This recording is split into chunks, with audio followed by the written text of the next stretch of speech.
उन बुद्धिजीवियों से, उन पत्रकारों का क्या जो लगातार ई रिक्शा के लिए और इस एसोसिएशन के लिए दुष्प्रचार कर रहे हैं? उन्हीं के ग्रीन रेवोल्यूशन मोदी जी की आंख का सपना था ये, और इस सपने को पूरा करने के लिए देश में जिस तरीके का पिछले कुछ वक्त के अंदर रेवोल्यूशन लाया गया है, फिर चाहे वो बात की जाए ई बसेस की या फिर ई रिक्शास की, तो वो बेहद सराहनीय है। लेकिन अगर जम्मू प्रदेश की बात की जाए तो जम्मू प्रदेश के अंदर पिछले कुछ वक्त में जिस तरीके की कश्मकश और संघर्ष ई रिक्शा चालकों को देखना पड़ रहा है, तमाम ट्रांसपोर्टेशन के जो लोग हैं या फिर ट्रांसपोर्ट के हवाले से जो लोग दावा करते आए हैं कि ई रिक्शा चालक जो हैं उनके मानव अधिकारों का हनन कर रहे हैं, क्योंकि सवारियों की जो रुझान है वो बड़े पैमाने पर देखा जा रहा है ई रिक्शा चालकों के साथ। पिछले कुछ वक्त में जम्मू कश्मीर यूटी की अगर बात की जाए तो ई रिक्शा चालकों को जब से जम्मू कश्मीर के अंदर ई रिक्शा सर्विसेज शुरू हुई हैं तो बड़े पैमाने पर संघर्ष करना पड़ रहा है। इसी संघर्ष के बीच ई रिक्शा चालक और नॉर्मल रिक्शाज के बीच की भिड़ंत जो है जम्मू कश्मीर के अंदर बड़े पैमाने पर देखने को मिल रही है। और अगर बात की जाए इन दोनों एसोसिएशंस की तो ये एक दूसरे के साथ टकराती हुई पिछले कुछ वक्त में साफ तौर पर देखी जा सकती हैं।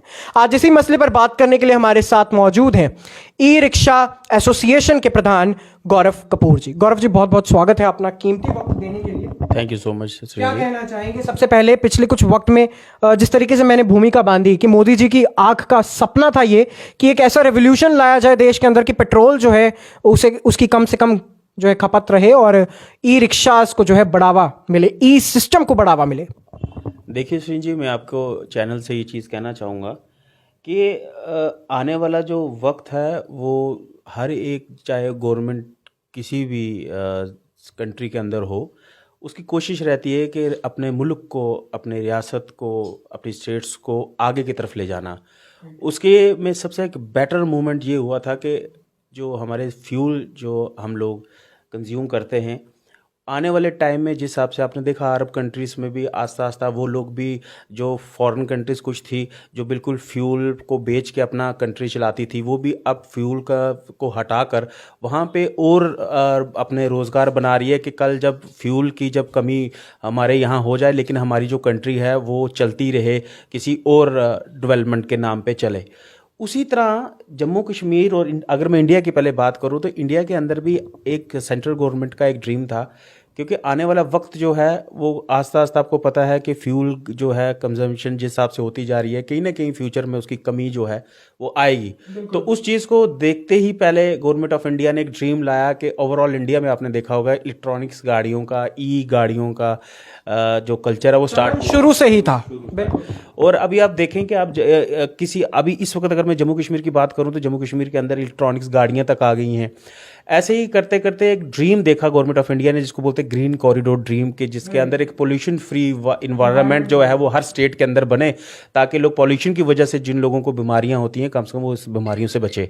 तो उसके तहत जम्मू कश्मीर की अगर बात करूँ तो यहाँ गाड़ियाँ तो आई, साथ साथ ही ई रिक्शा जो है, ई ऑटो, ई रिक्शा उनका लॉन्च हुआ। तो बदकिस्मती ये मैं समझता हूँ कि जो गवर्नमेंट ऑफ इंडिया ने ड्रीम लाया और J&K यूटी ने जो एलजी साहब ने उस चीज़ को बड़ी अच्छी तरीके से अपनी तरफ से लाने की कोशिश की ग्राउंड पे, कि ताकि आने वाला वक्त जो है वो एक इस तरीके का ग्रीन कॉरिडोर का जो उन्होंने ड्रीम लाया उसको फुलफिल किया जाए। लेकिन देखिए आप, जब से ई रिक्शा लॉन्च हुआ है, जब गवर्नमेंट ऑफ इंडिया ने लाया तो उनको ये नहीं था पता कि ये इस तरीके से जो लोग हैं वो इसको एक्सेप्ट करेंगे। बड़ी स्पीड से उन लोगों ने ई रिक्शा को एक्सेप्ट किया और देखते ही देखते एक दो और इन्वेस्ट भी किया, कहीं ना कहीं बड़े पैमाने पर इन्वेस्ट किया है, इन्वेस्टमेंट हुई और देखते ही देखते आप देखें कि देखते ही देखते हज़ारों के बीच ई रिक्शा जो है वो आ गए। अब उनके आने से प्रॉब्लम ये होगी कि जो यहाँ आगे चालक थे ऑटो के या और मैटाडोर के थे, नेचुरली ई रिक्शा जो है उसके बीच जब कस्टमर बैठता है वो अपने आप को थोड़ा कंफर्टेबल फील करता है। तो उन लोगों ने, आप देखिए, आप जब व्यूज़ भी आप देखें तो लोग जो हैं वो ज़्यादा ई रिक्शा को पसंद करते हैं। तो जब लोगों ने उसको पसंद किया, उसके ऊपर बैठना शुरू किया और उसको यूज़ करना शुरू किया, तो कहीं ना कहीं बाकी जो ट्रांसपोर्ट जो थी उनमें, उनके काम में कमी हुई। लेकिन आने वाला वक्त, मैंने आपको कहा ना कि आने वाला वक्त जो है वो ई रिक्शा का है, इलेक्ट्रॉनिक्स गाड़ियों का है, ये रुकने वाला नहीं है। लेकिन हमारे कुछ लोग जो हैं वो इसको समझना नहीं चाहते और खाम खा बिना किसी मतलब के एक गवर्नमेंट ऑफ इंडिया को जो ड्रीम है उसको फुल करने में, उसको आगे बढ़ाने के बजाय उल्टा एक प्रॉब्लम क्रिएट कर दी, अड़ंगा लगा दिया और प्रॉब्लम क्रिएट कर दी कि हमें बार बार हर तीसरे नहीं तो चौथे दिन जो ट्रांसपोर्ट एसोसिएशन है खासकर जम्मू कश्मीर की और यहाँ के जो प्रधान साहब हैं वो कुछ ना कुछ अनाप शनाप बोलते रहते हैं। कभी वो ई रिक्शा को बोलते हैं कि ये कैंसर हमारे लिए बन गया, कभी बोलते हैं हम इसको चलने नहीं देंगे, और बार बार आप देखिए कभी वो एडमिनिस्ट्रेशन को थ्रेट करते हैं कि भाई हम चक्का जाम कर देंगे, बंद कर देंगे। ये मुझे लगता है कि उन लोगों को अब ये समझना पड़ेगा कि ये चीज़ रुकने वाली नहीं है। अगर आप ऐसे करेंगे वो कहीं ना कहीं आपको ही नुकसान जो है उसका उठाना पड़ेगा, क्योंकि अगर आप देखें लोगों की पसंद, मैंने आपको कहा लोग ई रिक्शा को पसंद करते हैं और ये चीज़ बिल्कुल मुझे समझ नहीं आती क्यों इस चीज़ के ऊपर ये बार बार जिद लेके आ जाते हैं कि ई रिक्शा जो है उसको इनकी तरफ से कोशिश है इसको बंद किया जाए। वो कैसे पॉसिबल है? मैंने आपको एक छोटी सी उदाहरण देना चाहता हूं कि जब 80s में जब इधर हिंदुस्तान के अंदर कंप्यूटर आया तो काफ़ी सारा शोर मचा कि एक वेस्टर्न कल्चर आ जाएगा, ये हो जाएगा, वो हो जाएगा, और आज देखिए हम कंप्यूटर के बिना एक सेकंड भी, हमारे मोबाइल फ़ोन है वो भी एक तरीके के कंप्यूटर्स ही हैं। तो इसलिए ये आने वाली टाइम है, आने वाला देखिए इलेक्ट्रॉनिक्स बसेस आने वाली हैं, फिर इलेक्ट्रॉनिक्स मेटाडोर आने वाली है। 5-10 साल के बाद ये फ्यूल वाली जितनी भी गाड़ी वक्त की मांग है कहीं ना कहीं, इसे डिनाई नहीं किया जा सकता और इसके बिना गुजारा नहीं किया जा सकता। देखिए मैंने आपको कहा कि आने वाले वक्त में फ्यूल की कमी जो है पूरे दुनिया में होगी तो हिंदुस्तान क्या है। तो इसलिए अपने आप को पहले ही एक कंट्री जो होती है अपने आप को पहले तैयार कर देती है आने वाले वक्त के लिए। तो ये चीज़ मुझे समझ नहीं आती है। हमारे ट्रांसपोर्ट के एसोसिएशन के जो प्रधान है उनको और जो उनके साथ जो साथी उनको ये चीज़ क्यों नहीं समझ आती, क्यों वो बार बार इस चीज़ को लेके बाहर आ जाते हैं कि हम ई रिक्शा को नहीं चलने देंगे, ई रिक्शा को नहीं चलने देंगे। मैं समझता हूं कि उन लोगों की वजह से हम लोगों ने बड़ी परेशानियां फेस की। देखिए जब ई रिक्शा लॉन्च हुआ यहाँ पे, आपको पता है कि इस वक्त एडमिनिस्ट्रेशन ने एक जोन निकाल दिया कि जोन 5 जोन्स में डिवाइड कर दिया एरिया कि उस जोन्स में ये ई रिक्शा चलेगा। तो जब ये चीज़ें आई ऐसा कुछ नहीं था कि जोन बनेंगे, ये बनेगा, वो बनेगा, लेकिन हम फिर भी हमने कंप्रोमाइज़ किया। हमें जितनी बार हमारी मीटिंग हुई एडमिनिस्ट्रेशन के साथ, हम गए, हमें उन्होंने जो कहा जैसे कहा, हमने कहा ठीक है अब हम लोग आए, अब आस्ता आस्ता ही एडजस्ट होंगे। तो हमने उसी वजह से हमने कहा अपने आप को हमने एडजस्ट करने के चक्कर में हमने ये सोचा कि दूसरों को तकलीफ ना हो, हमें जोन दिया भी कि देखिए जोन एक सिलेक्टेड एरिया है, उसी के अंदर चलना है। लेकिन तभी हमारे लोग जो हैं वो कहीं ना कहीं तैयार हो गए, ठीक है हमारे ऑटो वाले भाइयों को, मेटाडोर भाइयों को भी रोजी रोटी कमानी है, हमने उनका भी प्रॉब्लम समझी। लेकिन आप प्रॉब्लम समझने की बात अगर आए तो आप तो बिल्कुल ही हमें बिल्कुल कहते हैं कि आप खड़े हो जाओ हम ही कमाएंगे, ऐसा नहीं चलेगा। ये चीज़ समझनी पड़ेगी। मैं आपके माध्यम से एक चीज़ साफ कर दूं कि ये जो ऑल जे.एंड.के ट्रांसपोर्ट एसोसिएशन के जो प्रधान साहब है जो रोज तीसरे दिन कहीं ना थ्रेटिंग देने पे आ जाते हैं, मैं उनको एक चीज़ साफ कर दूं कि आप इस गलतफहमी से बाहर निकलें। आने वाला वक्त जो है वो इसी का है, इलेक्ट्रॉनिक्स गाड़ियों का है। इसलिए आप लोगों को गुमराह ना करें आपस में इस तरीके की लड़ाई, क्योंकि ऑटो चलाने वाला भी जम्मू का है और रिक्शा चलाने वाला भी जम्मू का है। हम सब लोग जम्मू के रहने वाले हैं, एक दूसरे के मुंह 10 बार हमने लगना है। तो इस तरीके की अपनी सियासत चमकाने के लिए आप इस तरीके की सियासत ना करें जहां के आप आपस में ही भाइयों को लड़ाएं। गौरव जी, बड़ी लॉबी एक तैयार हो चुकी है जम्मू प्रोविंस के अंदर। कश्मीर की बात नहीं करूंगा यहाँ पर, जम्मू प्रोविंस की अगर बात की जाए तो जम्मू प्रोविंस के अंदर एक बड़ी लॉबी बन चुकी है जिसमें कुछ ऐसे चुनिंदा लोग हैं, कुछ ऐसे इंटेलेक्चुअल्स हैं जो शायद पता नहीं क्यों, शायद अपनी पॉलिटिकल रोटियां सेकने के लिए यहाँ पर काम कर रहे हैं।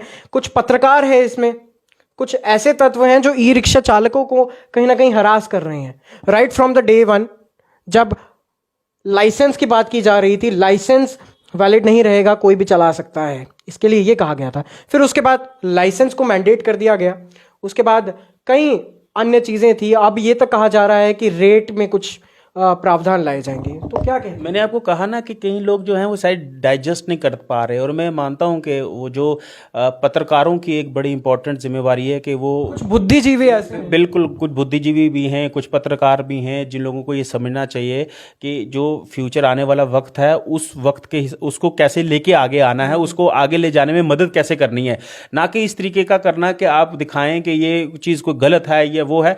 मैं मानता हूँ इस चीज़ को, बड़ी दुख की बात है, मैं कई बार हमने देखा कुछ हमारे चैनल्स हैं जो बिल्कुल ई रिक्शा के अगेंस्ट दिखा देते हैं, हर न्यूज़ दिखा देते हैं। कभी मैंने ये नहीं देखा उन्होंने पॉजिटिव दिखाई, हमेशा नेगेटिव ही दिखाते हैं वो रेट दे करके। आप मुझे क्या पता क्या उनका किसके साथ क्या सेटिंग है, क्या है, क्यों दिखाते हैं, या किसी के साथ टाई अप किया है कि हम ई रिक्शा को गलत दिखाते रहेंगे। लेकिन आप आपके दिखाने से जो देखने वाला आज का जो हमारे लोग हैं जो इस पे सफ़र करते हैं, उन लोगों को आप जितना मर्जी आप अपने माध्यम से गलत समझाने की कोशिश करें, ऐसा समझ नहीं वो समझ सकते। क्यों? क्योंकि उनको पता है, जो खुद ई रिक्शा यूज़ करते हैं। आप देखिए जब इंटरव्यूज़ में जब भी ऐसी बात आती है तो ई रिक्शा के फेवर में कितने ज़्यादा व्यूज़ जो हैं वो नीचे लोग कमेंट्स लिखते हैं कि भाई ये बेस्ट ये है वो है, फेसिबल है, कहीं ना कहीं कन्वीनियंट है और अफोर्डेबल है। बिल्कुल। देखिए अब देखिए सबसे बड़ी बात है इसकी एक 0 माइल कनेक्टिविटी है। आप मुझे बताएं, ऑटो कहीं कहीं ऐसी जगह हैं जहां पे ऑटो नहीं जा सकता अंदर, मेटाडोर तक नहीं अंदर जा सकती, ई रिक्शा जो है वो अपने लोगों को घर के दरवाजे तक छोड़ता है। तो इसलिए ये चीज़ मैं ये आपके माध्यम से कहना चाहूँगा कि जो लोग इसको थोड़ा सा नेगेटिव दिखाते हैं वो उसको ऐसा ना करें। वो इसकी ठीक है, कोई भी चीज़ होती है उसका थोड़ा बहुत होता है इश्यूज़, बट आप उसको बड़ा करके दिखाएं। कई चैनल्स कई बार दिखा देते हैं कि ये न्यूज़ दिखाते हैं कि ये लूट रहे हैं, पैसे ज़्यादा ले रहे हैं। लेकिन हमारे कई ई रिक्शास वाले हैं, जैसे कल भी मेरे एक साथी हम यहाँ बैठे थे, वो हॉस्पिटल से मुझे कल सुना रहा था, एक मैं गरीब फैमिली थी उसको मैं फ्री ऑफ कॉस्ट हॉस्पिटल से जाके जानीपुर उसके घर छोड़ के आया, वो तो किसी ने नहीं दिखाया। तो कहने का मतलब है कि आप आप जितनी मर्जी नेगेटिविटी आप दिखाएं, लेकिन लोग समझते हैं आने वाला वक्त जो है वो ई रिक्शा का है, ये रुकने वाला नहीं है। इसलिए जो लोग इस चीज़ को आगे ले जाने में मदद कर रहे हैं तो वो एक गवर्नमेंट ऑफ इंडिया का ड्रीम को भी फुलफिल करने में मदद कर रहे हैं, हम हमारे लोगों की भी मदद कर रहे हैं। और जो रोज़गार लोग अपना ई रिक्शा के माध्यम से अपना चला रहे हैं उनके लिए भी वो कहीं ना कहीं अच्छा रोल अदा कर रहे हैं। गौरव जी, आपके लिए यहाँ पर कहना चाहूँगा कि बहुत विनम्र स्वभाव आप रखते हैं, कभी आपको विवादों में नहीं देखा है जब से मैं पत्रकारिता में आया हूँ।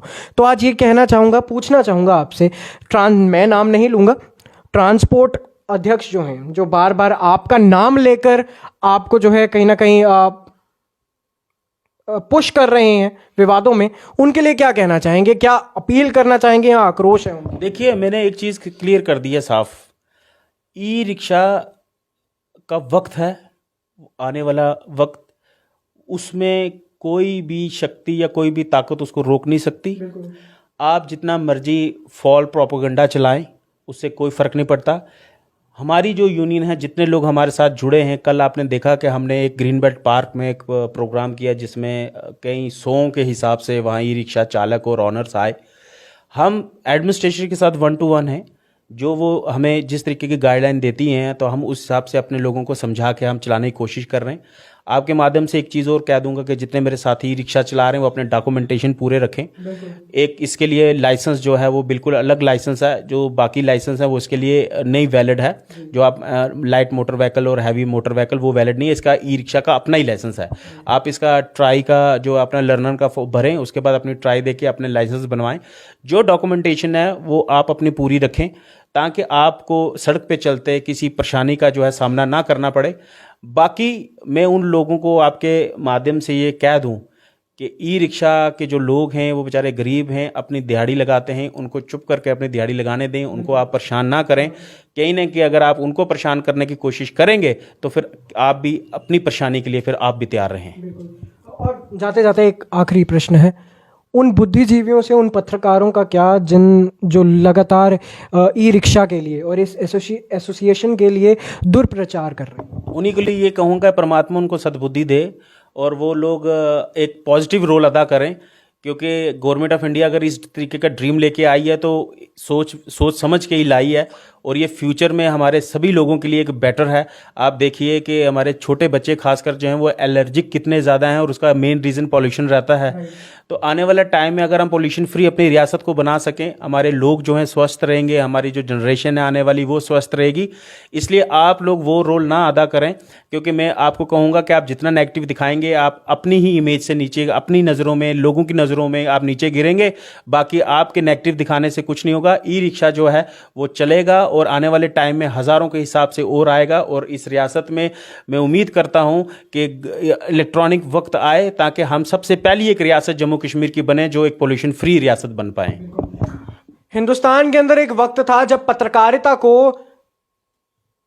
डेमोक्रेसी का, लोकतंत्र का चौथा स्तंभ माना जाता था, आज भी माना जाता है। लेकिन आज पत्रकारों के लिए पत्रकारिता की जो परिभाषा है वो कहीं ना कहीं बदल चुकी है। जहां एक और पहले पत्रकार सिर्फ खबर दिखाते थे और अपनी राय नहीं रखते थे, लेकिन आज वो वक्त बदल चुका है और आज के दौर में पत्रकार खबर दिखाने से ज्यादा अपनी राय बताना जरूरी समझते हैं। लोगों से हमारी अपील है, जो कहीं ना कहीं पेशे में हमसे सीनियर हैं, हम कहना चाहते हैं कि अगर आप खबर दिखाते हैं तो दोनों पक्षों की बात सुने और फिर कंक्लूजन पर निकले। इसी के साथ मुझे दीजिए इजाजत। मैं हूं प्रशांत सरीन, द टाइपराइटर।